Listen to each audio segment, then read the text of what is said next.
Hello everyone and welcome to the midlife update to the Hyundai Santa Fe. This is the 2021 model year in a new Ultimate Calligraphy trim. And this is perhaps one of the most substantial midlife updates I've seen to any vehicle that I've ever covered as my time as a journalist. Obviously, there is quite a different face and a few other exterior changes, but for the interior, the new Santa Fe gets very much a carryover interior from the Palisade, which is no bad thing. The new Palisade is easily one of Hyundai's most successful models ever.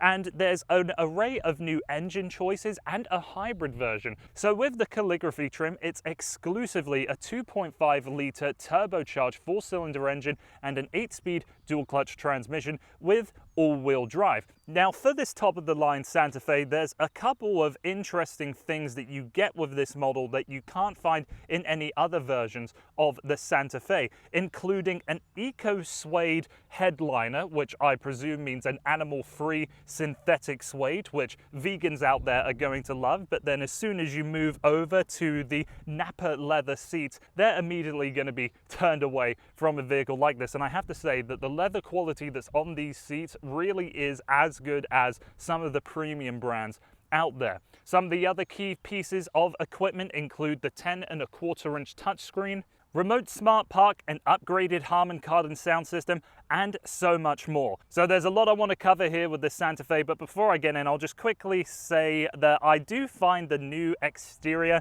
a little too busy. Obviously in this one we've got a lot of silver and chrome elements up front, and that grille is actually an exclusive feature to the Calligraphy. It, to me, just doesn't seem as well thought out as the previous vehicle. And there's one of those extensions of what you think is the tail light on the trunk lid of the Santa Fe, but it doesn't light up at all. It's just a reflective piece. So a little bit of a cheap trick there, but whatever. Looks are subjective. So let's now get onto the road where I can talk more at length about what I think of the new Santa Fe.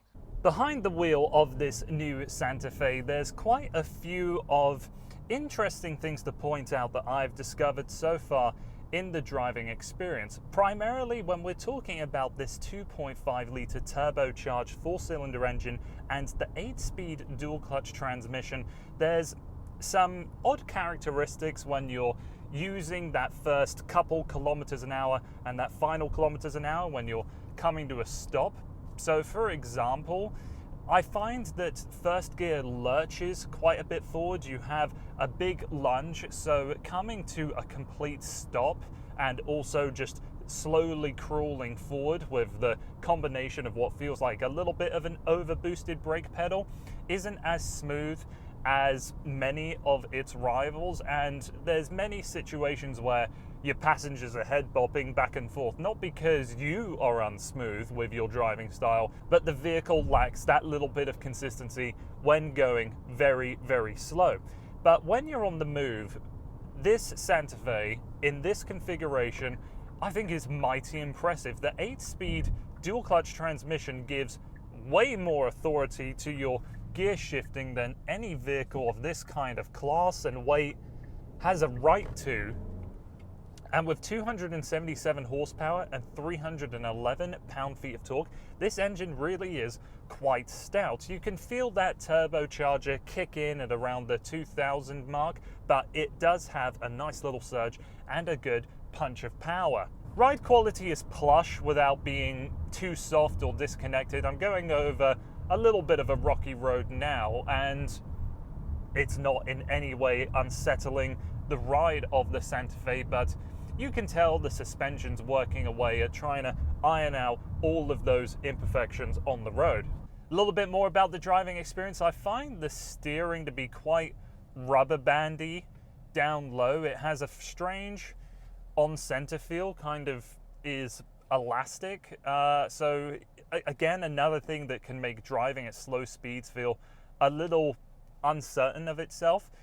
If you are going to be using this Santa Fe strictly as a highway cruiser, then I think this could be one of the best vehicles in class because it's just so well refined at speed. There's so much fun technology to interact with, and the design of the interior I think is really successful. So if you are someone that's using this as a downtown cabbie, let's say, the Santa Fe with this engine and transmission, I don't think is your best bet. Moving over to the interior, I've already mentioned the materials used in this Calligraphy model, and it is obvious that it's more of a carryover of the Palisade design rather than a bit of a facelift from the previous Santa Fe.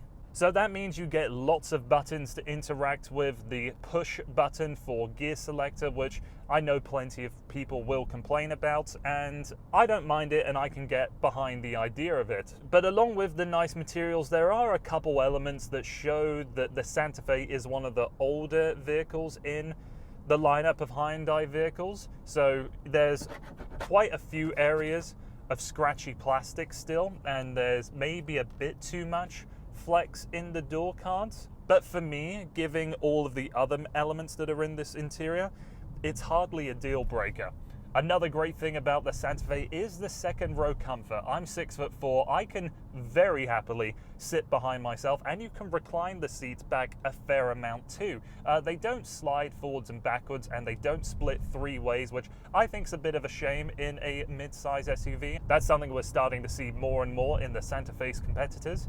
This new 10.25-inch touchscreen has taken right out some of the latest Hyundai products, and it has incredible responsiveness, beautiful graphics. There's a lot of great things to play around with in the sub-menus, like the ambient lighting feature. And I like that when you have your Apple Car screen up, you can have this other section on the side that actually displays relevant information. So I like having the weather up, as that's something you can't really see on your Apple CarPlay screen. So having this split is more successful than what I've seen in other vehicles that have to create this divide for the sake of the Apple CarPlay integration. The seats are very soft, heated and ventilated, and a good amount of thigh support for taller drivers such as myself. Wrapping things up with the trunk, here in the Santa Fe you'll see that there are two different sections that you can lift up and store things underneath. This version of the Santa Fe doesn't come with a spare wheel, so you have your tire inflation kit in one of the sections underneath the false floor, and then behind that you have further divided space if you want to be really secure and hide things in there. So the new Santa Fe Calligraphy, I really do think, is one of the most plush and one of the most premium focused Hyundais that I've been able to test out. It's not going to totally discredit the bigger brands like BMW and Audi and all the rest of it, but when it comes to some of the material uses, like the suede headliner, like the leather on the seats, I don't think Hyundai has much further to go to give those brands something to worry about.